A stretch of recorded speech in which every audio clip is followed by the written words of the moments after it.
हाँ जी, good morning students. आज शुरू करने जा रहे हैं लॉन्ग रन एवरेज कॉस्ट के रीजंस।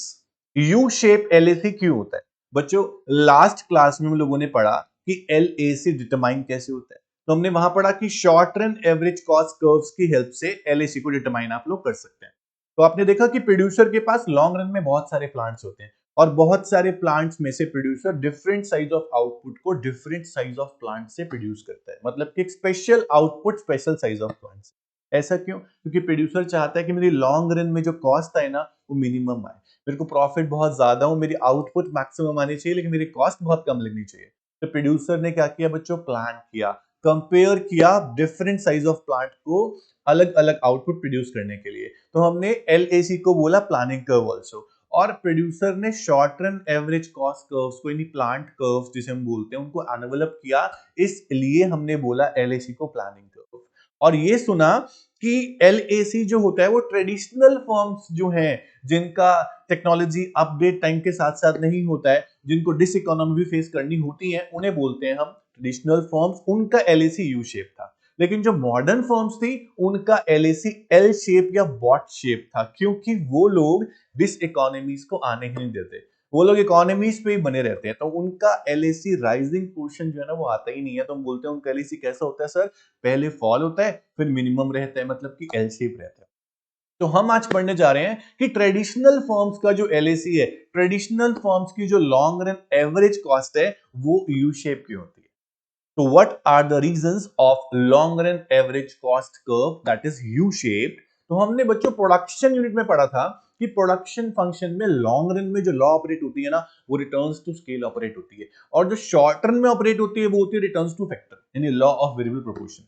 आप लोगों ने जब एसएसी के बारे में पढ़ा कि short run average cost curve या marginal cost curve U shape क्यों होते हैं, तो आप लोगों ने पढ़ा बार बार sir due to law of variable proportion. ऐसे ही अब बात कर रहे हैं लॉन्ग रन की। तो लॉन्ग रन में लॉन्ग रन की प्रोडक्शन की लॉ एप्लीकेबल होगी ना। मैंने कहा था प्रोडक्शन कॉस्ट कनेक्टेड है सर। तो long run average cost curve भी यू शेप है। उसका रीजन शॉर्ट रन की लॉ तो नहीं हो सकती। लॉन्ग रन एवरेज कॉस्ट का रीजन क्या होगा? लॉन्ग रन की प्रोडक्शन लॉ। और लॉन्ग रन की प्रोडक्शन लॉ क्या है? Returns to scale. और रिटर्न्स टू स्केल के रीजन क्या थे? Economies and diseconomies of scale. मेरे बच्चों ध्यान से सुनना, जितना ज्यादा प्रोडक्शन उतनी ज्यादा cost. Cost is function of output. लेकिन अगर एक प्रोड्यूसर लॉन्ग रन में अपने बिजनेस के स्केल को, अपनी फर्म को, अपनी इंडस्ट्री को एक्सपांड करता है, तो एक्सपांड करने से दो बातें होंगी।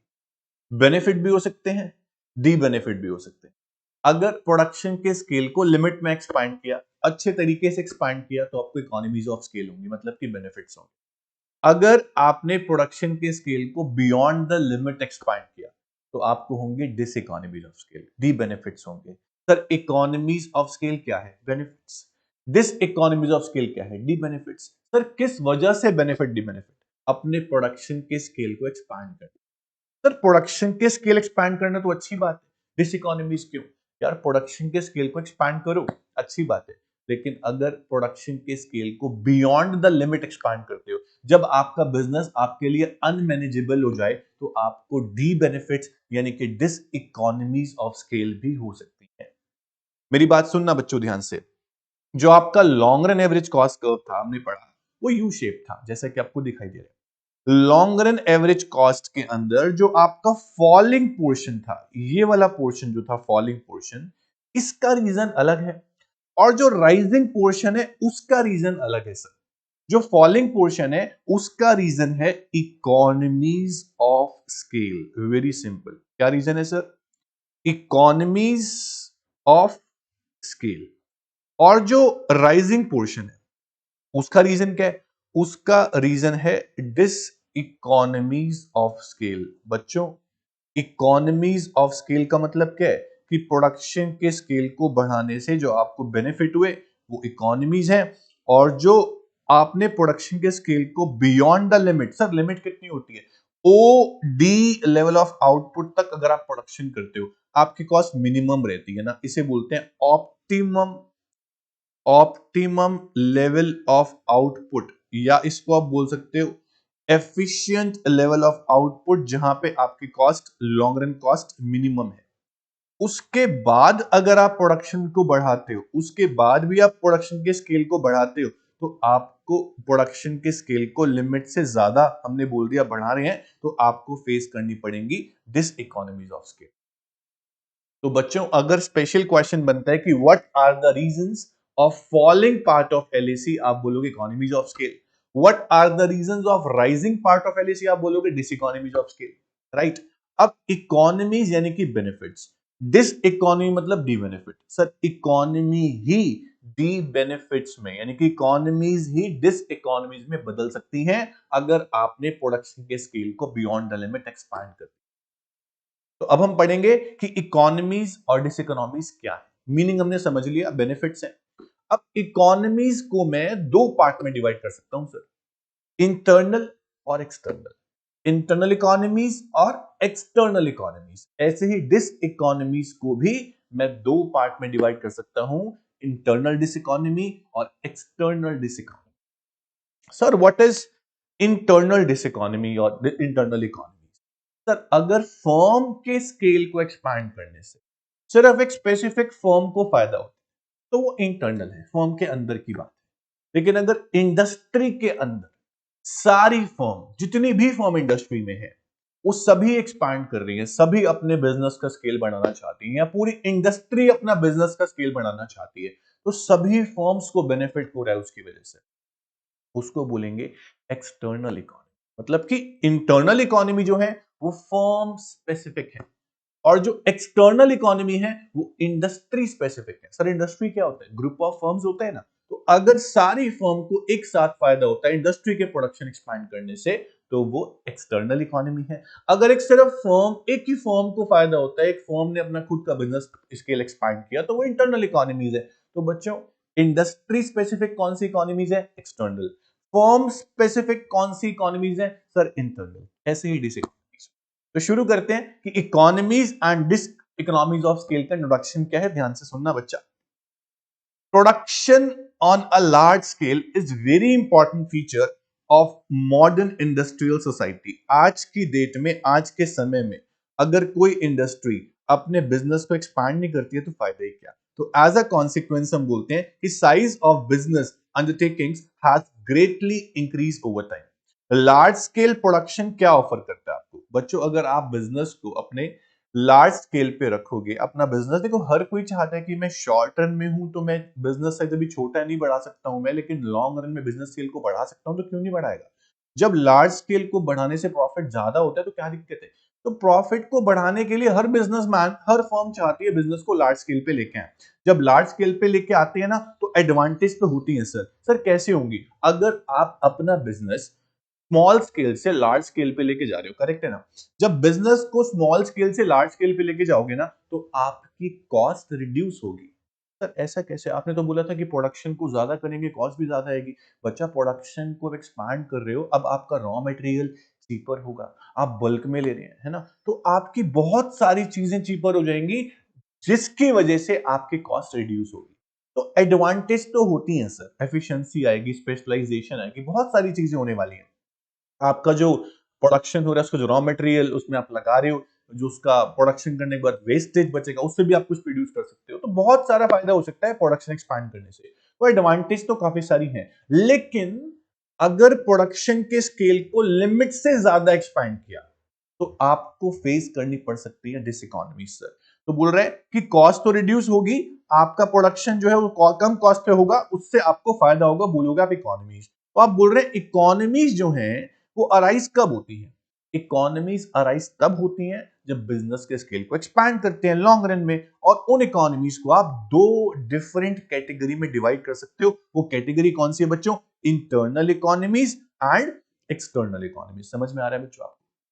अब बताऊंगा कि what is internal economy. Sir internal economy क्या होती है? Internal economies are those economies of production which accrue to the firm only. किसको? एक फर्म को बेनिफिट हो रहा है तो इंटरनल इकोनॉमी है। When it expand its output. लेकिन अगर पूरी इंडस्ट्री अपने बिजनेस को एक्सपैंड करती है ना, उसे बोलते हैं हम एक्सटर्नल इकोनॉमी। सुनना ध्यान से। On the other hand external economies are the benefits accruing to each firm of the industry as a result of expansion of industry. पूरी इंडस्ट्री ही एक्सपांड हो रही है तो सभी फर्म को फायदा होगा, वो है एक्सटर्नल। तो बच्चों इकोनॉमीज हुई कैसे? मैंने बोला आपको बिजनेस के स्केल को आप एक्सपांड करोगे, आपको रॉ मटेरियल सस्ते में मिलेगा। क्या इसके अलावा कोई और रीजन है कि प्रोडक्शन के स्केल को एक्सपांड किया और इकोनॉमीज होगी? बच्चों प्रोडक्शन के स्केल को एक्सपांड करोगे, आपके मैनेजर स्पेशलाइज्ड हैं, आपके एंटरप्रेन्योर स्पेशलाइज्ड है, उसका कुछ टैलेंट है, आपकी स्ट्रेटजीज बदल जाएंगी लॉन्ग रन के स्केल को बिजनेस को लेकर, तो आपको इकोनॉमीज तब भी हो सकती है, आपका way of production, way of management सब बदल जाएगा, तब भी आपको बेनिफिट्स हो सकते हैं। तो आपको ये देखना है कि लॉन्ग रन में अगर आप बिजनेस के स्केल को एक्सपांड कर रहे हो ना, तो आपको हर चीज बदलनी पड़ती है और सब चीज बदलने से आपकी कॉस्ट भी रिड्यूस होती है बच्चों। ठीक है, अब हम पढ़ेंगे कि इंटरनल इकोनॉमीज और एक्सटर्नल इकोनॉमीज के टाइप्स कौन कौन से हैं, कौन कौन सी हो सकती है इंटरनल इकोनॉमीज। समझ रहे हो? सुनना बच्चों ध्यान से। तो सबसे पहले आपको मैं ये पढ़ाता हूं कि इंटरनल इकोनॉमीज और डिसइकोनॉमीज क्या है। सिर्फ फर्म स्पेसिफिक की हम बात कर रहे हैं। जब एक फर्म अपने बिजनेस को लार्ज स्केल पे लेके जाएगी तो एक फर्म को क्या बेनिफिट्स, एक फर्म को क्या इकोनॉमीज, कौन कौन सी इकोनॉमीज किस वजह से हो सकती हैं। सुनना बच्चों ध्यान से। सबसे इंट्रोडक्शन सुनो। इंट्रोडक्शन क्या है कि we saw that returns to scale increase in the initial stages. आपने पढ़ा था लॉन्ग रन में रिटर्न्स टू स्केल। तो रिटर्न्स टू स्केल की इनिशियल स्टेज क्या है? Increasing returns to scale. Increasing returns to scale कब आता है? जब एक फर्म की जो इनपुट लग रही है प्रोडक्शन प्रोसेस में उससे ज्यादा आउटपुट में चेंज आता है। तो इनपुट का प्रोपोर्शनेट चेंज कम और आउटपुट का प्रोपोर्शनेट चेंज ज्यादा होता है। वो कब होता है? क्योंकि फर्म की कॉस्ट कहीं ना कहीं कम आ रही होगी बच्चों। तो इकोनॉमीज ऑफ स्केल अगर होंगी तो आपका स्केल इंक्रीजिंग होगा, वही वो बोल रहा है। तो उसके बाद कांस्टेंट फिर इंक्रीजिंग होने शुरू हो जाता है। तो हम बात कर रहे हैं कि इंक्रीजिंग रिटर्न टू स्केल जो है वो क्यों होता है। तो उसका रीजन क्या है कि फर्म इंजॉय कर रही होती है इंटरनल इकोनॉमीज, उसकी वजह से होता है उसको इंक्रीजिंग स्केल। और इंटरनल इकोनॉमीज के बाद अगर आप बिजनेस को बियॉन्ड द लिमिट एक्सपांड करोगे तो आपको सफर करनी होगी internal diseconomies of scale. अब सबसे पहले पढ़ेंगे internal economies and internal diseconomies. मैं एक साथ पढ़ाऊंगा आपको। एक साथ कैसे पढ़ाऊंगा? मैंने बोला कि प्रोडक्शन के स्केल को एक्सपांड करने से आपको ये फायदा हुआ, उसी पॉइंट में बताऊंगा कि अगर इस बिजनेस के स्केल को लिमिट से ज्यादा बढ़ाया तो यही वाली इकोनॉमी डिस इकोनॉमी में कैसे कन्वर्ट हो जाएगी।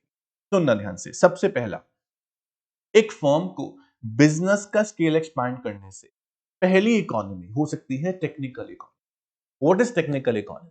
बच्चों देखो, एक फर्म स्मॉल स्केल पे थी, तब जो टेक्नोलॉजी थी वो अलग थी।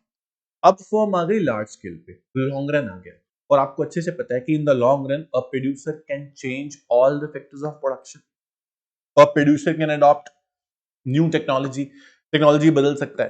तो जब एक प्रोड्यूसर लॉन्ग रन में आएगा तो ऑब्वियसली बात है कि टेक्नोलॉजी को करेगा। New technology, modern technology, updated technology, और जो टेक्नोलॉजी लार्ज प्रोडक्शन से सूट करती है उस टेक्नोलॉजी को अडॉप्ट करेगा। उस टेक्नोलॉजी को अडॉप्ट करते ही उस फर्म की कॉस्ट ऑफ प्रोडक्शन रिड्यूस होगी और उस फर्म को होंगी इकोनॉमीज ऑफ स्केल।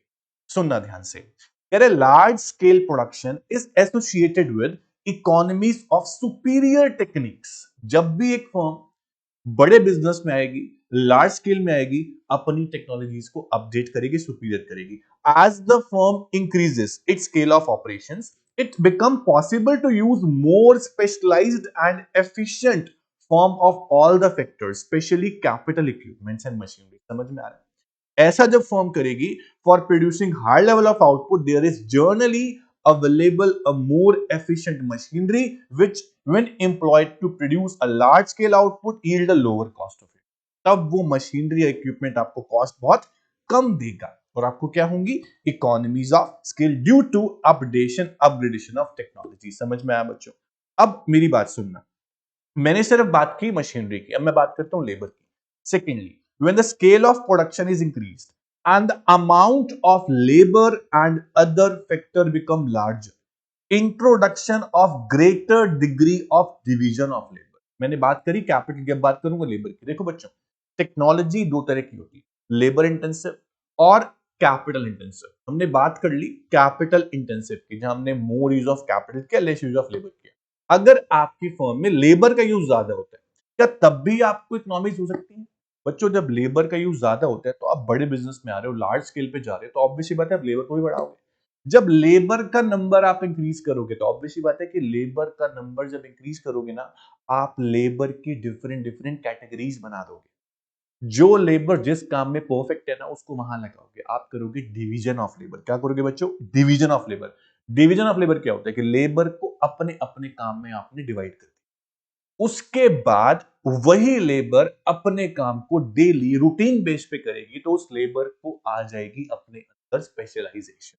और जिस दिन स्पेशलाइजेशन आ गई ना, उस दिन लेबर हो जाएगी एफिशिएंट। What is efficient? कि कॉस्ट कम देगी, आउटपुट ज्यादा निकाल फटाफट प्रोडक्शन करेगी। तो ये होता है लेबर की वजह से कॉस्ट का डिक्लाइन होना due to division of labour.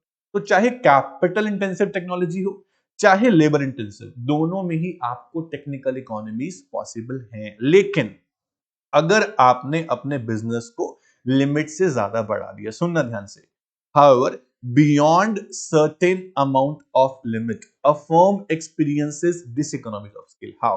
This happens because when the firm has reached a size large enough to allow utilization of almost all the possibilities of division of labor. Division of labor करने से या technology update करने से जितना हो सकता था आपने सब यूटिलाइज कर लिया। उसके बाद जो है ना, आपकी कॉस्ट बढ़ना शुरू हो जाएगी, क्योंकि आप इतनी सारी लेबर को जो आप बार बार एम्प्लॉय, देखो आप बिजनेस को बढ़ा ही जा रहे हो, बियॉन्ड द लिमिट भी बढ़ाए जा रहे हो, तो ऑब्वियस लेबर को भी मोर एंड मोर एम्प्लॉय कर रहे हो। इतनी सारी लेबर इकट्ठी हो जाएगी कि आप उसको मैनेज नहीं कर पाओगे, आपको डिफिकल्टी होगी मैनेजमेंट करने में।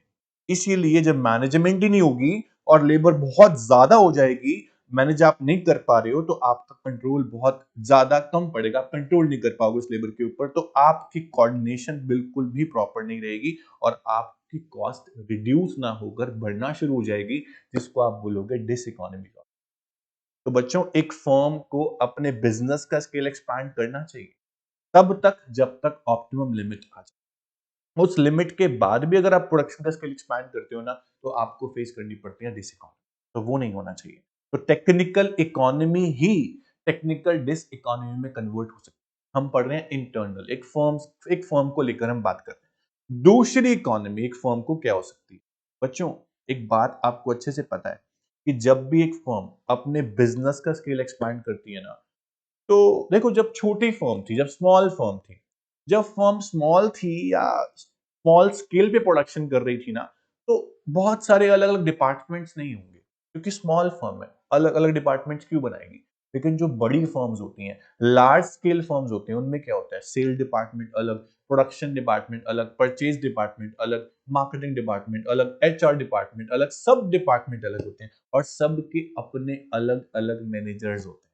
लेकिन शॉर्ट रन में जो स्मॉल स्केल प्रोडक्शन करती है, उनमें ऐसा नहीं होता। जैसे ही फर्म स्मॉल स्केल से लार्ज स्केल में एंटर करेगी, लॉन्ग रन में आ जाएगी, तो फर्म का जो साइज है प्रोडक्शन का एक्सपैंड होगा, फर्म का जो प्लांट है उसका साइज एक्सपैंड होगा, तो फर्म को अलग अलग डिपार्टमेंट्स बनाने होंगे, अलग अलग प्रोडक्ट लाइंस।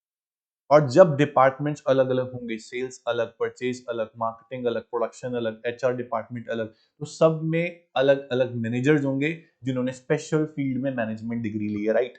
और सारे मैनेजर्स अपने फील्ड में परफेक्ट हैं। सेल्स मैनेजर सेल्स करने में परफेक्ट है, मार्केटिंग मैनेजर मार्केटिंग करने में परफेक्ट है ना? Purchase manager purchase of inputs करने में परफेक्ट है। सभी मैनेजर अपने आप में परफेक्ट है, स्पेशलाइज्ड है। क्यों नहीं होंगी इकोनॉमीज ऑफ स्केल? है ना? इकोनॉमीज ऑफ स्केल होंगी। लेकिन अगर फर्म ने अपने बिजनेस को बियॉन्ड द लिमिट बढ़ाया, तो शायद एक ही डिपार्टमेंट में 5-5 मैनेजर रखने पड़े।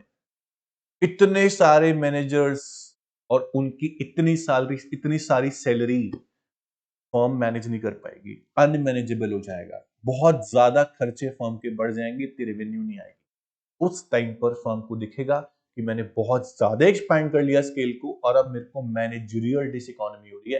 पहले मेरे को मैनेजर का बेनिफिट मिल रहा था, अब उन्हीं मैनेजर की वजह से मेरी कॉस्ट बहुत ज्यादा आ रही है, उसे क्या बोलूंगा मैं? Managerial diseconomy. Managers manage तो करेंगे आपके फर्म को, लेकिन उनकी कॉस्ट कैसे निकालोगे आप लोग, उसे बोलेंगे मैनेजरियल डिश इकोनॉमी। ध्यान से सुनना बच्चों, ठीक है?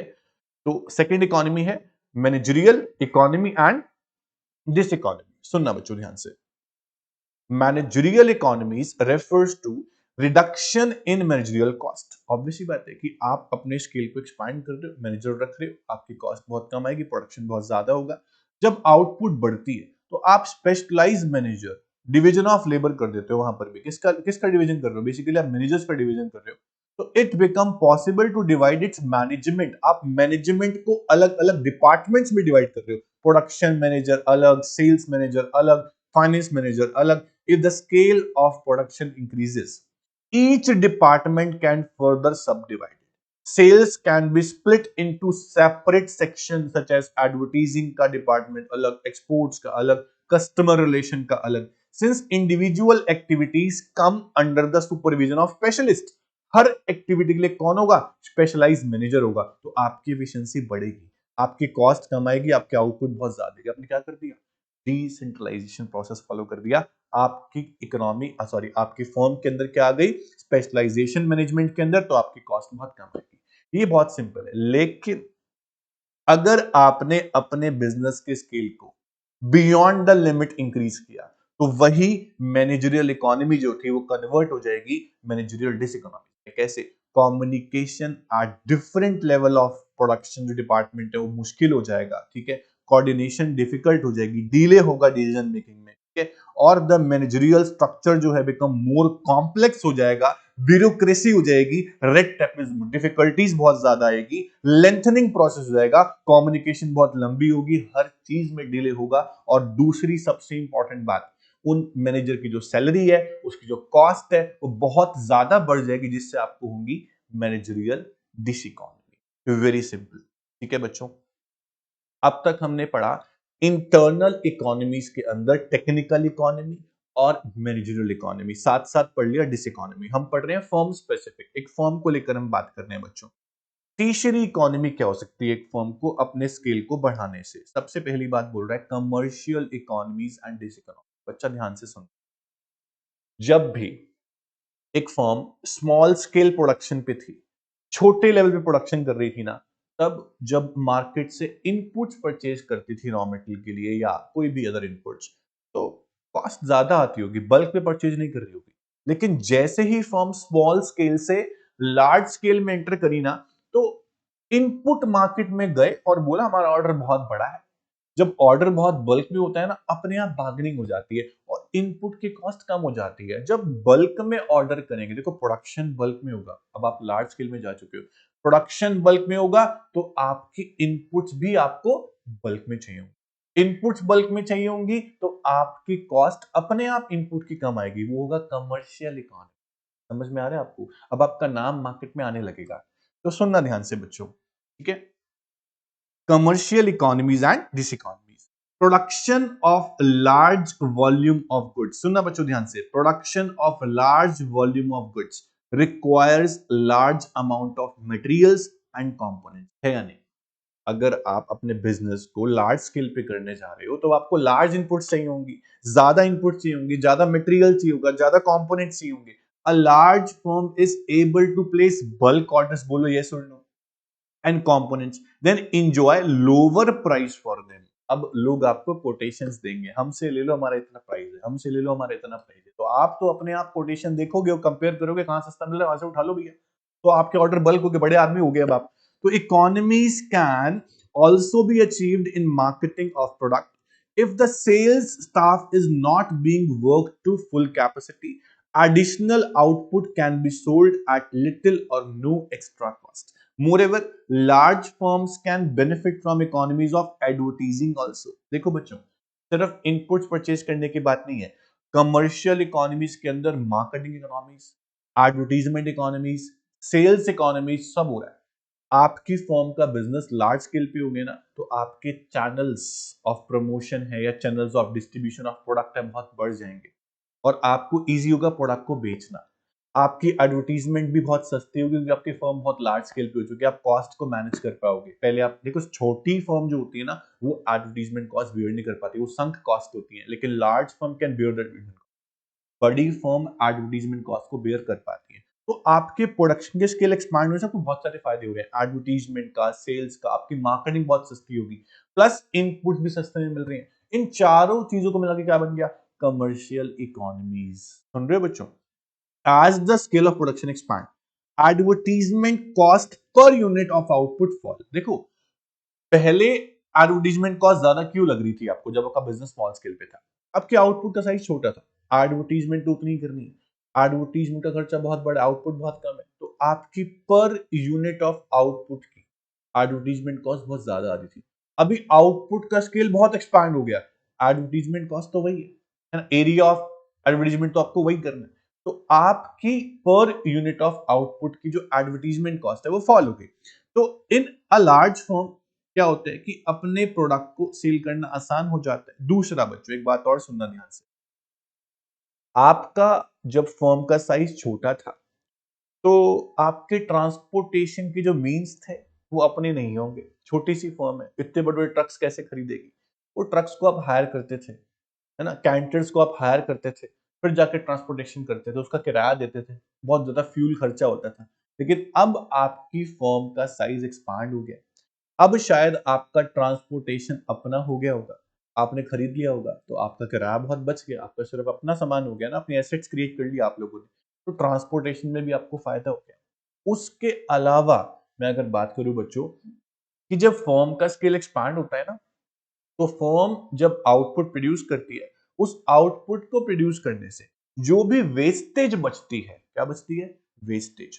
एक छोटी फर्म की जो वेस्टेज बचती है ना, वो ज्यादा नहीं बचती, उससे कुछ बना नहीं सकते आप, वो फेंकी जाएगी कूड़े में। लेकिन जो बड़ी फर्म्स है ना, उनकी वेस्टेज जो बचती है प्रोडक्शन करने के बाद, उससे भी कुछ ना कुछ बनाया जा सकता है, क्योंकि वेस्टेज बहुत ज्यादा होती है, एक इंडस्ट्री और खुल जाती है। एग्जाम्पल देता हूं आपको, जो इंडस्ट्री अपना, मान लो कॉटन की टेक्सटाइल, तो कॉटन मिल है, कॉटन मिल से जो कॉटन की वेस्टेज बचती है उससे पेपर बन सकता है ना। तो ऐसी बहुत सारी कुछ इंडस्ट्रीज हैं। प्लास्टिक इंडस्ट्री है, टॉय बनाती है, टॉय का जो वेस्टेज बच गया प्लास्टिक का, उससे कुछ और सस्ता कुछ प्लास्टिक का मटेरियल बना सकती है। तो कहीं ना कहीं वेस्टेज बचने के बाद ना कुछ उसको यूज कर सकते हैं। तो जब हम अपने वेस्टेज से कुछ यूज कर सकते हो तो उसको बोलते हैं बाय प्रोडक्ट इंडस्ट्री। अपनी वेस्टेज से कुछ और बना लिया, बाय प्रोडक्ट इंडस्ट्री। तो बच्चों ये फायदा भी लार्ज फर्म को होगा। तो कमर्शियल इकोनॉमीज के अंदर बहुत सारी इकोनॉमीज हमने पढ़ ली, ट्रांसपोर्टेशन इकोनॉमी, अपना बाय प्रोडक्ट इकोनॉमी, उसके अलावा आपने बोला एडवर्टीजमेंट इकोनॉमी, सेल्स आसानी से हो पाएगी, इनपुट आपकी बच रही है कॉस्ट क्योंकि आप बल्क ऑर्डर्स कर रहे हो। तो कमर्शियल इकोनॉमीज बहुत सारी होती हैं, लार्ज फर्म को, स्मॉल फर्म को नहीं होती। बट अगर आपने अपने बिजनेस के स्केल को बहुत ज्यादा एक्सपांड कर लिया तो आपका एडवर्टीजमेंट एक्सपेंडिचर काफी ज्यादा बढ़ सकता है, आपकी ओवरहेड मार्केटिंग कॉस्ट बहुत ज्यादा आ सकती है, जो आपको डिस इकोनॉमी पे लेके जाएगी बच्चों। उसके बाद नेक्स्ट जो आपकी इकोनॉमीज है वो है financial economies and diseconomies. सुनना बच्चों ध्यान से, फाइनेंशियल इकोनॉमी, एक छोटी फर्म को जब लोन चाहिए होता है, बैंक के पास जाती है, बैंक पूछता है कितना लोन चाहिए, हम बोलते हैं थोड़ा सा ही चाहिए सर, ज्यादा प्रोडक्शन करते नहीं है। तो इंटरेस्ट, वही जो मार्केट रेट इंटरेस्ट है वही आपको मिल जाता है, तो आपको इंटरेस्ट वही पे करना पड़ता है। लेकिन आपकी फर्म का साइज इतना एक्सपांड हो चुका है कि जो आपके आसपास के बैंक है ना आपको जानने लगे, और बैंक को तो कस्टमर चाहिए कि कोई लोन लेने वाला आए, मेरा प्रॉफिट हो। बैंक प्रॉफिट कैसे कमाता है? लोन देके कमाता है सर। तो अगर इंडस्ट्री का साइज एक्सपांड हो गया तो इंडस्ट्री को हर रूटीन बेस पे बार बार लोन चाहिए होगा, वर्किंग कैपिटल के लिए, फिक्स कैपिटल के लिए ना, सबके लिए लोन चाहिए होगा। तो जब इंडस्ट्री को लोन ज्यादा चाहिए होगा तो किसके पास जाएगी इंडस्ट्री या फर्म? बड़ी फर्म, हम बात कर रहे हैं फर्म की, इंडस्ट्री की नहीं। एक फर्म एक्सपांड होगी, किसके पास जाएगी? बैंक के पास जाएगी।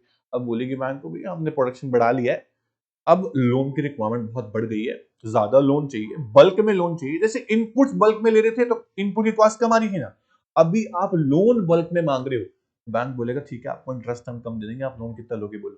तो लोन का अमाउंट जब बढ़ेगा तो इंटरेस्ट भी कम हो सकता है। तो लार्ज स्केल बिजनेस पे आने से एक फर्म को इंटरेस्ट का खर्चा भी बच गया लोन पे, जो पहले ज्यादा देना पड़ता था अब कम देना पड़ रहा है। पहले 10% ब्याज पे लोन मिलता था, अब उसको 8% ब्याज पे लोन मिल रहा है। 2% ब्याज भी बहुत होता है, करोड़ों में लोन लेती है फर्म। तो इसलिए हम बोलते हैं कि एक फर्म को फाइनेंशियल इकोनॉमी हो सकती है अगर फर्म लार्ज स्केल बिजनेस पे जाती है। लेकिन यही इकोनॉमी डिस इकोनॉमी में कैसे कन्वर्ट होगी? अगर एक फर्म ने अपने बिजनेस के स्केल को बहुत ज्यादा एक्सपैंड कर लिया और लोन की रिक्वायरमेंट इतनी ज्यादा बढ़ गई कि बैंक के पास ही पैसे नहीं है उतने, इतनी रिक्वायरमेंट होगी कि बैंक के पास ही पैसे नहीं है, बैंक बोलेगा रुको रुको मैं किसी और से मांग के आपको देता हूं। यार किसी और से मांग के देगा, उसका प्रॉफिट ये लेके देगा बैंक, उसका बीच में मार्जिन, फिर मुझे देगा, तो मेरी कॉस्ट तो बढ़ जाएगी बच्चों। तो आपके लोन की कॉस्ट फिर से बढ़ सकती है अगर आपका लोन का अमाउंट कुछ ज्यादा ही हो गया, तब बैंक के पास भी नहीं है देने के लिए आपको। समझ रहे हो? तो इसे बोलते हैं फाइनेंशियल डिस इकोनॉमी भी। ठीक है, तो ये समझ में आपको अच्छे से आ जाएगा बच्चों। सुनना ध्यान से। अ large scale firm has advantage over small firms in matters related to procurement of finance। Large scale firm को ज्यादा बेनिफिट होता है as compare to small scale, क्योंकि ज्यादा अमाउंट ऑफ लोन होता है तो इंटरेस्ट कम मिल जाता है।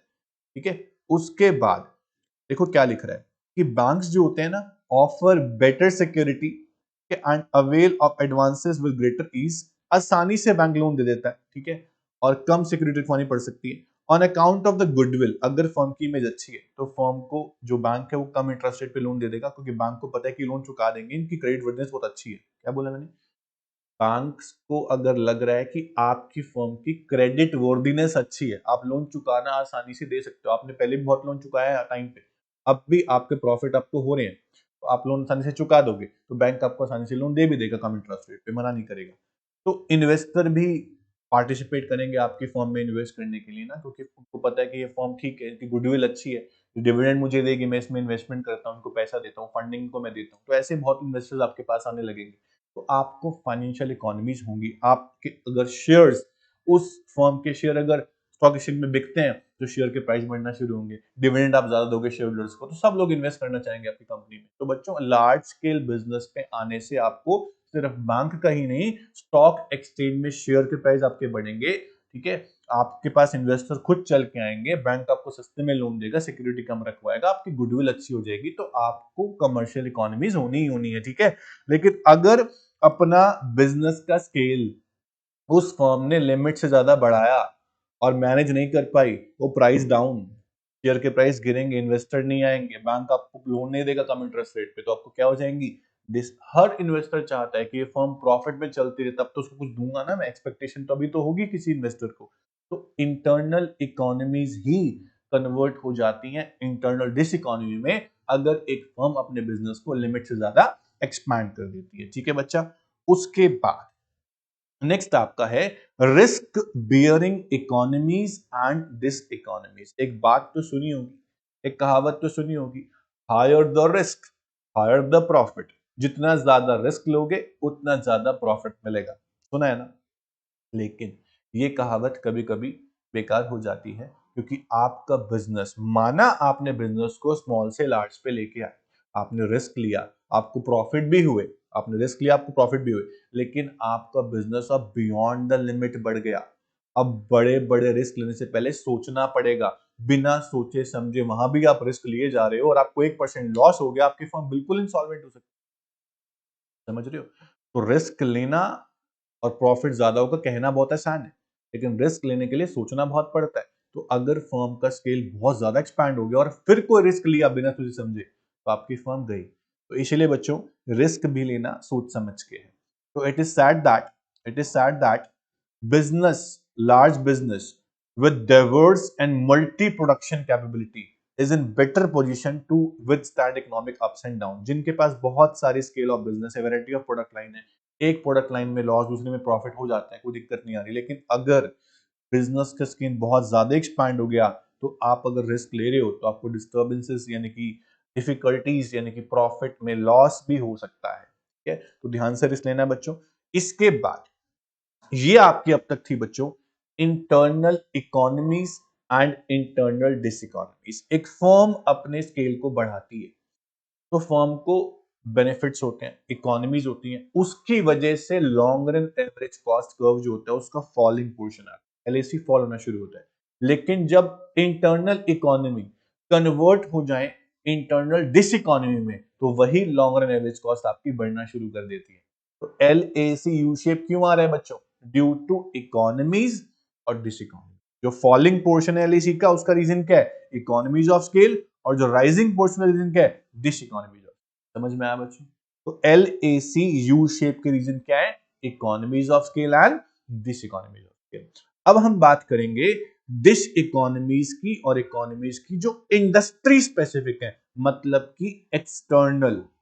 एक्सटर्नल इकोनॉमीज या डिस इकोनॉमी जो होती हैं वो किससे रिलेटेड होती हैं? तो हम बोलेंगे बच्चों इंडस्ट्री से। अगर एक इंडस्ट्री अपना स्केल ऑफ बिजनेस एक्सपांड करेगी तो उसको इकोनॉमीज होंगी, पर लिमिट से ज्यादा एक्सपांड करेगी तो इंडस्ट्री को डिस इकोनॉमी भी होंगी। मतलब कि एक इंडस्ट्री के एक्सपांड होने से अगर सभी फर्म को फायदा हो रहा है तो उसे बोलेंगे एक्सटर्नल, बाहर।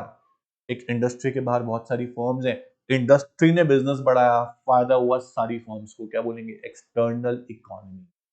और इंडस्ट्री ने अपना प्रोडक्शन इतना बढ़ा दिया कि सभी फर्म को नुकसान होने लगा, उसे बोलेंगे एक्सटर्नल डिस इकोनॉमी। सुनना बच्चों ध्यान से, इंट्रोडक्शन सुन लो पहले आराम से कि क्या। सर, इंटरनल इकोनॉमी जो थी वो थी फर्म स्पेसिफिक। अब उसके बाद हम बात करते हैं एक्सटर्नल की। तो सुनना क्या होता है। External economies and diseconomies are those economies which accrue to firms as a result of expansion of industry। अगर पूरी होल इंडस्ट्री अपने आप को बढ़ा रही है, अपना स्केल ऑफ बिजनेस एक्सपांड कर रही है और फायदा सभी फर्म्स को हो रहा है, तो वो है एक्सटर्नल। एक फर्म को फायदा नहीं हो रहा, सभी फर्म को फायदा हो रहा है इंडस्ट्री के बिजनेस के एक्सपांड होने से। समझ में आया? तो they are external in the sense that कि they accrue to firms not out of their internal situation but from outside. Expansion of industry हुआ ना आउटसाइड, तो उससे फायदा किसको हुआ? सारी फर्म्स को। बच्चों इंडस्ट्री के अंदर होती है फर्म्स, समझ में आ रहा है? बाहर होती है इंडस्ट्री। तो इंडस्ट्री ने क्या किया? अपना बिजनेस स्केल एक्सपांड किया और फायदा हुआ इंटरनल फर्म्स को। तो इंडस्ट्री बाहर है, बाहर कुछ ऐसा हो रहा है कि फायदा सारी फर्म्स को है। तो these are the available to one or more the firms in the form of. अब किस फॉर्म में हो सकती है? इकोनॉमीज और डिसइकोनॉमीज। कौन से वाली? एक्सटर्नल। किस फॉर्म में हो सकती है? सुनना ध्यान से, ऑलमोस्ट सेम है। जैसा हमने पढ़ा इंटरनल में वैसा पढ़ेंगे एक्सटर्नल में। बच्चों अगर एक इंडस्ट्री, पूरी इंडस्ट्री अपने बिजनेस के स्केल को एक्सपांड कर रही है, तो पूरी इंडस्ट्री का जो ऑर्डर होगा या जो मटेरियल ऑर्डर होगा, जो रॉ मटेरियल वो यूज करती है, वो कितना बड़ा ऑर्डर होगा।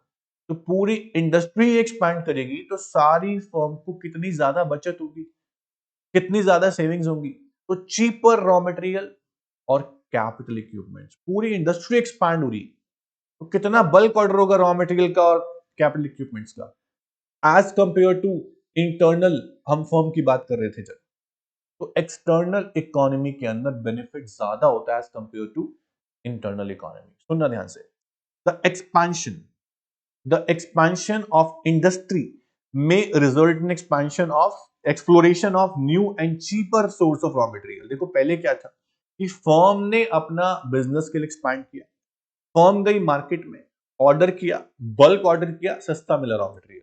लेकिन अब पूरी इंडस्ट्री ही एक्सपैंड होने जा रही है, तो इंडस्ट्री मार्केट में जाके बल्क ऑर्डर नहीं करती है। इंडस्ट्री अपने खुद के जो रिसोर्सेज हैं, जो उसको चाहिए, या रॉ मटेरियल के सोर्सेज हैं, उसको एक्सप्लोर कर रही है, रिसर्च कर रही है, डेवलपमेंट कर रही है, R&D पे पैसा खर्च कर रही है कि मेरे को रिसोर्सेज और कहां कहां सस्ते मिल सकते हैं।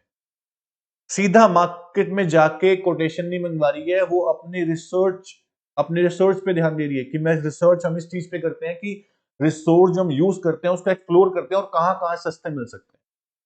तो फर्म जो है वो सिर्फ थोड़ा सा इनिशिएटिव लेती है, लेकिन इंडस्ट्री जो है वो बड़ा इनिशिएटिव लेती है, रिसोर्स को एक्सप्लोर करने के लिए रिसर्च ही करती है।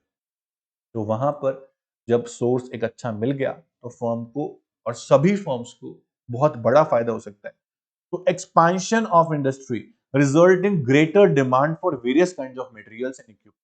The firm can procure these on a large scale at competitive price from their industries.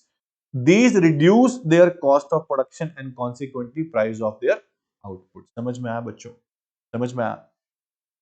अब नेक्स्ट इकोनॉमी क्या है बच्चों? Industry specific technology technological external economy, economy बच्चों, ऑलमोस्ट सेम है। जैसे फर्म ने क्या किया, फर्म जब स्मॉल स्केल से लार्ज स्केल पे आई तो फर्म ने अपनी टेक्नोलॉजी को अपडेट किया, मॉडर्नाइज किया, अपग्रेड किया।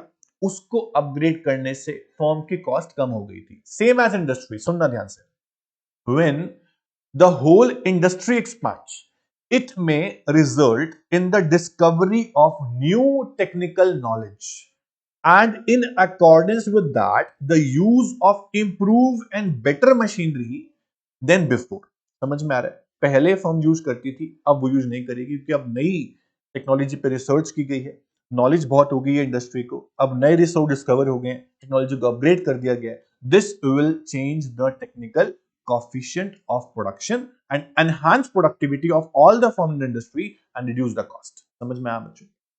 तो ऑलमोस्ट सेम है, बस इतना फर्क है कि वहां पे फर्म टेक्नोलॉजी अपडेट कर रही थी या इंडस्ट्री कर रही है। और इंडस्ट्री बड़े लेवल पे कर रही है रिसर्च करके, ध्यान रखना। खर्चा बहुत हो रहा है इंडस्ट्री का, लेकिन फायदा भी बहुत हो रहा है। अब उसके बाद बच्चों नेक्स्ट है डेवलपमेंट ऑफ स्किल्ड लेबर। देखो बच्चों, जब फर्म स्मॉल होती है ना तो लेबर कुछ भी काम कर रही होती है, division of labour small level पे होता है। जब एक इंडस्ट्री एक्सपांड होती है तो इंडस्ट्री के अंदर जितने भी फर्म्स हैं उन सब में डिवीजन ऑफ लेबर जो हो रहा है बड़े लेवल पे हो रहा है।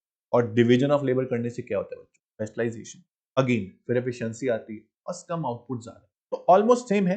यहां लिख रहा है when industry expand the labourers in that area are well accustomed with the different productive processes. जिस एरिया में इंडस्ट्री है वहां इंडस्ट्री एक्सपांड हो गई, उस एरिया की जो लेबर फोर्स है, लेबरर्स हैं, वो अपने अपने काम में परफेक्ट हैं। उन्हें पता है कि इंडस्ट्री एक्सपांड हो रही है और यहां उन्हीं की डिमांड है जो अपने काम में परफेक्ट है।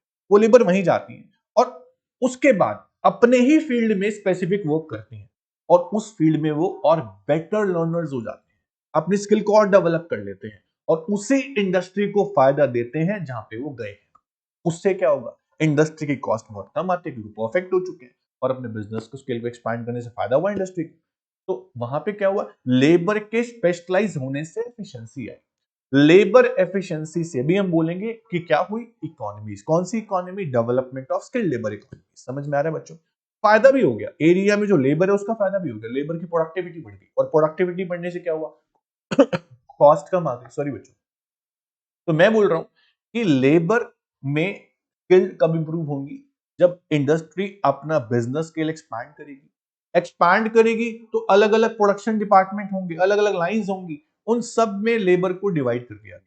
एक स्पेसिफिक वर्क को स्पेसिफिक लेबर कर रही है, अपने आप स्पेशलाइजेशन है, उससे एफिशिएंसी है, उससे कॉस्ट कम आएगी और आउटपुट बढ़ेगी, मैक्सिमम होगी और फर्म को भी फायदा, इंडस्ट्री को भी फायदा, प्लस लेबर का डेवलपमेंट भी हो रहा है बच्चों।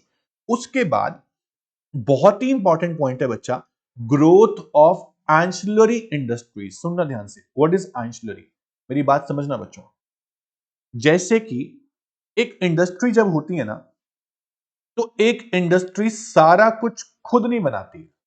इंडस्ट्री के नीचे बहुत सारी फर्म्स होती हैं जो इंडस्ट्री का प्रोडक्ट बना रही होती है। मैं बोलता हूं कि जो ऑटोमोबाइल इंडस्ट्री है बच्चा, जो ऑटोमोबाइल इंडस्ट्री है, ऑटोमोबाइल इंडस्ट्री के अंदर मान लो एक कार असेंबल होती है, उस कार को सिर्फ असेंबली तो किया जा रहा है। उस कार के जो टायर्स हैं वो बनाए किसी और फर्म ने, कार का जो स्टीयरिंग है वो बनाया किसी और फर्म ने, कार की जो विंडो है बनाई किसी और फर्म ने, कार की जो हेडलैम्प्स हैं बनाए किसी और फर्म। मेरी बात समझ रहे हो? तो एक इंडस्ट्री के अंदर जो बहुत सारी फर्म्स हैं जो इंडस्ट्री का प्रोडक्ट बनाती हैं, उनको बोलते हैं एंसिलरी इंडस्ट्री। समझ में आया? क्या बोलते हैं? Ancillary industries.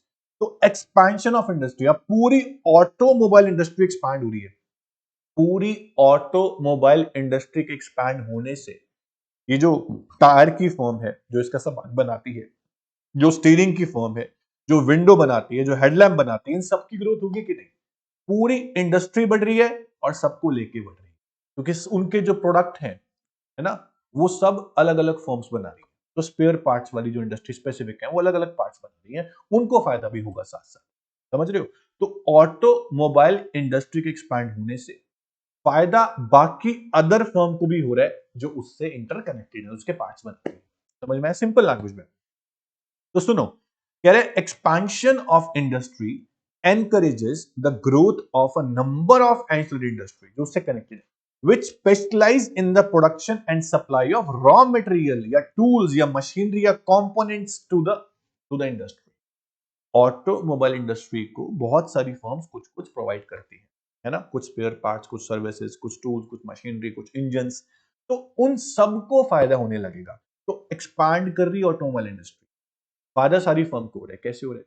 जब इंडस्ट्री एक्सपांड करेगी तो इन सब की जो डिमांड है बढ़ेगी, और सबकी डिमांड बढ़ेगी तो ऑर्डर बल्क में होंगे, ऑर्डर बल्क में होंगे तो इन सारी इनपुट कॉस्ट या प्राइस जो है मार्केट में गिरेंगे, और गिरने से क्या होगा? सभी फर्म्स की कॉस्ट ऑफ प्रोडक्शन कम आएगी और प्रॉफिट सभी को ज्यादा होने लगेगा। ये है।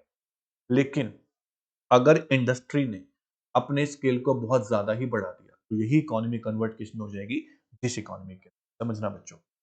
तो अब हम बात करते हैं बच्चों नेक्स्ट इकोनॉमी की, जो इंडस्ट्री स्पेसिफिक है एक्सटर्नल, वो है better transportation and marketing facility, same as before. बच्चों, जब एक इंडस्ट्री एक्सपांड होती है तो लार्ज स्केल पे जाती है। जब एक इंडस्ट्री लार्ज स्केल पे जाती है तो इंडस्ट्री को चाहिए होता है बहुत सारा ट्रांसपोर्ट, क्योंकि उस इंडस्ट्री का प्रोडक्शन अब इतना बढ़ गया है कि प्रोडक्शन को डिस्ट्रीब्यूट करने के लिए बहुत सारा ट्रांसपोर्ट चाहिए, मींस ऑफ ट्रांसपोर्टेशन बहुत ज्यादा चाहिए। और ट्रांसपोर्टेशन के मींस अपने खुद के खरीद लेती है फर्म या इंडस्ट्रीज जब वो अपना बिजनेस को एक्सपांड करती है। जब स्मॉल फर्म थी तो हायर किया हुआ था, रेंट पे हायर किया हुआ था, लेकिन जब बड़ी फर्म हो गई, इंडस्ट्री एक्सपांड कर रही है, तो ट्रांसपोर्टेशन के मींस खुद के होंगे। और जब ट्रांसपोर्टेशन के मींस खुद के होंगे तो ऑब्वियसली बात है कॉस्ट पहले से तो बहुत कम है ना। ट्रांसपोर्टेशन के अलावा इंडस्ट्री को बहुत सारी सर्विसेज और चाहिए होती है जो मार्केट से फर्म लेती है, इंडस्ट्री लेती है, कम्युनिकेशन की सर्विस, कोई भी सर्विसेज, उन सब की कॉस्ट भी अब कम आएगी क्योंकि अब इंडस्ट्री का स्केल एक्सपांड हो चुका है। समझ रहे हो? लेकिन अब मेरी बात को सुनना ध्यान से, अगर इंडस्ट्री का स्केल बहुत ज्यादा एक्सपांड हो गया, एग्जांपल देता हूं, आपने कभी मारुति का प्लांट देखा हो तो इतना बड़ा इंडस्ट्री का साइज है, उसके ट्रांसपोर्टेशन के सोर्स कितने ज्यादा है। वो ट्रांसपोर्टेशन के सोर्स ज्यादा होने की वजह से जो प्लांट के बाहर की रोड है, सोसाइटी है, उसको कितना ज्यादा डिबेनिफिट होता होगा। एक ट्रक या एक जो कैंटर है वो यू टर्न लेता है, पूरी रोड जाम हो जाती है, ट्रैफिक जाम लग जाते हैं, बहुत दिक्कत होती है। तो ट्रांसपोर्टेशन की वजह से डिस इकोनॉमी भी हो सकती है, सोसाइटी को बेयर करनी पड़ेगी, वो है external diseconomy of transportation. ऐसा भी होता है बच्चों, सुनना ध्यान से मेरी बात को। लिख रहा है the expansion of an industry resulting from entry of new forms में make possible development of efficient transportation and marketing network. Network बहुत बढ़ जाएगा ट्रांसपोर्टेशन का। This will greatly reduce the cost of production. Obviously बात है क्योंकि अब बहुत ज्यादा प्रोडक्शन बढ़ गया है तो ट्रांसपोर्टेशन अपना खुद के मीन्स हो सकते हैं। उसके अलावा मैंने आपको बोला बच्चों, अगर बिजनेस का स्केल बहुत ज्यादा एक्सपांड हो गया तो सोसाइटी को नुकसान उठाना पड़ सकता है। किसका? ट्रैफिक का, पॉल्यूशन का, बहुत ज्यादा नुकसान उठाना पड़ सकता है, वो डिस इकोनॉमी में कन्वर्ट हो जाएगी बच्चों। उसके बाद एक इकोनॉमी और आती है बच्चा, इकोनॉमीज ऑफ इंफॉर्मेशन। ध्यान से सुनना, इकोनॉमीज ऑफ इंफॉर्मेशन। देखो, जब अपना बिजनेस एक फर्म ने बढ़ाया था तो एक फर्म स्पेसिफिक फर्म को अपने लिए इंफॉर्मेशन चाहिए थी रिगार्डिंग इनपुट्स कितने की है, वो पता चल जाएगा। लेकिन अगर पूरी इंडस्ट्री एक्सपैंड हो, पूरी इंडस्ट्री के एक्सपैंड होने से जितनी भी फर्म्स हैं उन सबको क्या बेनिफिट होगा?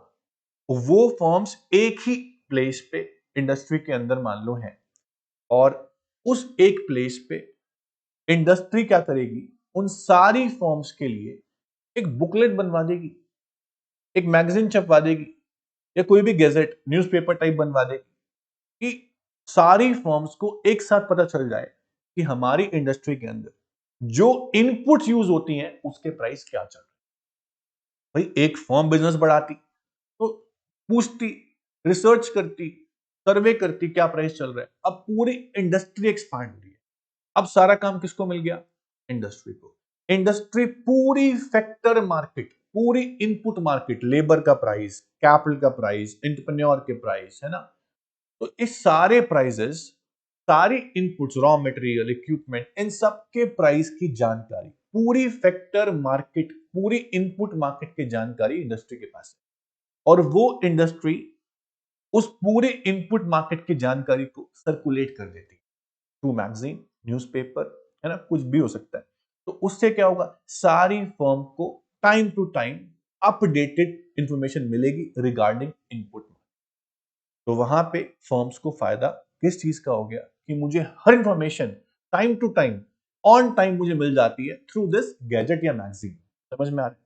तो इसे बोलते हैं बच्चों इकोनॉमीज ऑफ इंफॉर्मेशन। सुन ध्यान से, necessary information regarding technology, labor, prices, products may be easily and cheaply made available to the firms on account of publication of information booklets, bulletins या इंडस्ट्री एसोसिएशन और by government in public interest. समझ में आ रहा है बच्चों? तो फायदा किसको हुआ? सभी फर्म्स को। इंडस्ट्री ने क्या किया? एक्सटर्नल इकोनॉमीज में sees if there are certain disadvantages. यही इकोनॉमी बदल सकती है दिस इकोनॉमी के अंदर। कब? सुनना ध्यान से, उससे पहले ये सुन लो कि ये इकोनॉमीज कैसे हुई। तो जैसे ही इंडस्ट्री का एक्सपैंड हुआ स्केल, तो इंडस्ट्री ने सारी इनपुट मार्केट की इंफॉर्मेशन थ्रू बुलेटिन्स, बुकलेट्स या न्यूज़पेपर या गवर्नमेंट की खुद के कोई गैजेट, उसमें इंफॉर्मेशन डाल दी और सारी फर्म्स को इंफॉर्मेशन मिल गई और फर्म का फायदा हो गया। क्या फायदा हुआ सर?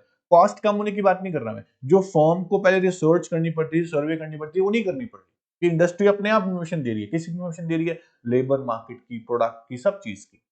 तो ये हो गया फायदा फर्म्स को किस चीज का? इंफॉर्मेशन का। इसे बोलेंगे इकोनॉमीज ऑफ इंफॉर्मेशन। यही इकोनॉमी बदल सकती है डिस इकोनॉमीज में। कैसे बच्चा? External diseconomies are disadvantages that originated outside the firm. ये ओवरऑल की बात कर रहे हैं, जितनी भी हमने पढ़ी इकोनॉमीज एक्सटर्नल वाली, वो सारी एक्सटर्नल इकोनॉमी डिस इकोनॉमी में कब बदलेंगी? जब अपना साइज जो इंडस्ट्री है वो एक्सपांड करने की लिमिट से ज्यादा। ठीक है, एग्जांपल दे रहे हैं। An example of external diseconomies rise in various factor prices, sorry, rise in factor prices when an industry expand the requirement of various factor of production. मैंने एग्जांपल बता दिया था आपको वैसे पहले कि अगर एक इंडस्ट्री ने एक्सपैंड किया अपना साइज, तो उसको इनपुट्स सस्ते मिली क्योंकि बहुत ज्यादा इनपुट्स की डिमांड थी। लेकिन उसी इंडस्ट्री ने अपना business beyond the limit expand कर लिया। अब वही इनपुट जो सस्ते मिल रही थी वो महंगी मिलेगी, क्योंकि अब इनपुट मार्केट में भी वो अवेलेबल नहीं है जितनी इंडस्ट्री को चाहिए। जब कोई चीज शॉर्टेज में आने लगेगी, अब देखो डिमांड बहुत ज्यादा हो गई इनपुट मार्केट इस चीज की, इंडस्ट्री ने एक्सपैंड किया अपना साइज, तो इनपुट्स की डिमांड बहुत ज्यादा करी। जब इनपुट्स की डिमांड बहुत ज्यादा होने लगेगी, तो इनपुट्स की सप्लाई में शॉर्टेज आएगी कि नहीं? जब इनपुट्स की सप्लाई में शॉर्टेज आएगी, डिमांड बहुत ज्यादा होगी, इनपुट्स के प्राइस कम होने की बजाय बढ़ने शुरू होंगे। अब बताओ, फर्म को इकोनॉमी हुई या diseconomy? Obvious sir, diseconomy हुई। तो इस तरह से लेबर की, रॉ मटेरियल की, कैपिटल गुड्स की, इन सभी चीजों की इनपुट्स मार्केट में प्राइस बढ़ सकते हैं और इंडस्ट्री को इकोनॉमी की जगह क्या हो सकती है? Diseconomy. इसीलिए बोलते हैं कि इंडस्ट्री को अपना साइज इतना बढ़ाना चाहिए जितनी लिमिट है। एग्जाम्पल और भी दे रहे हैं। मान लो इंडस्ट्री बहुत ज्यादा एक्सपैंड हो गई बच्चों, एक ही प्लेस पे बहुत सारी फर्म इंडस्ट्री के, तो एक्सपैंड हो गई। एक्सपैंड होने से क्या हुआ? हायर ट्रांसपोर्टेशन कॉस्ट, ट्रक्स और कैंटर्स इतने ज्यादा हो गए, उनका खर्चा इतना बढ़ गया कि फर्म मैनेज नहीं कर पा रही। उसके अलावा सोसाइटी में क्या होगा? सोसाइटी में क्या होगा? पॉल्यूशन होगा, और पॉल्यूशन कंट्रोल करने की कॉस्ट फर्म बेयर नहीं कर पा रही।